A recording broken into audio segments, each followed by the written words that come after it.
Here's a stat that should change the way every community is looking at economic development right now. 90% of our local leaders across the state of Kentucky are saying that their region cannot support a 1,000 job project. It's not because necessarily only workforce, it's not because of sites, buildings, infrastructure, it's because of housing.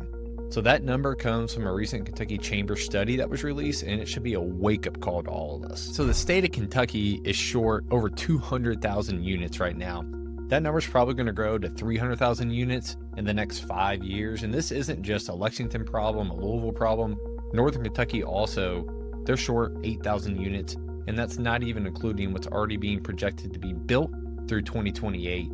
Louisville alone is short 40,000 units. So this is an issue across the state of Kentucky. The Kentucky Housing Task Force evaluating this issue right now and creating legislation to try to address it. So what does this mean if you're an economic development or you're a community leader? It means that housing no longer is this quality of life amenity that sits at planning and zoning for approvals or not approvals. It is now one of the most important variables in site selection.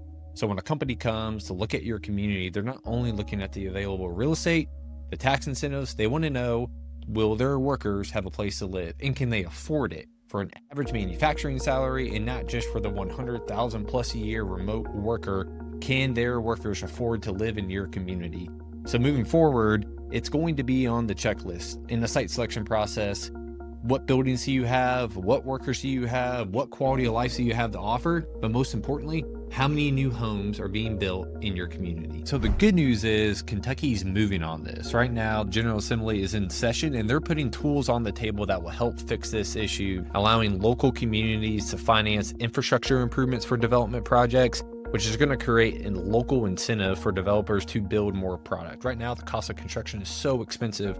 Developers need to be incentivized to provide housing for people to live in our community. Furthermore, they're creating economic development zones for these housing developments, which used to be only tied to mixed use and commercial developments. Again, we need more housing. We have to give people the tools to do it. But legislation alone won't solve this issue. Like we say all the time in economic development, each community has their own story to tell. They need to tell their own story on housing as well. What type of housing do you need? Do you need multifamily? Do you need single homes? Do you need a mixture of both? And where you put that housing is also increasingly important. It needs to be strategic, which is why the comprehensive plan component of each community is so important. But those conversations need to happen now. You need to decide what type of housing you need, and you need to get on it so your community has a chance to win better projects. This is something we work on with communities across the region. So if this is something you're talking about and you're trying to figure out how housing fits within your growth strategy, let's talk.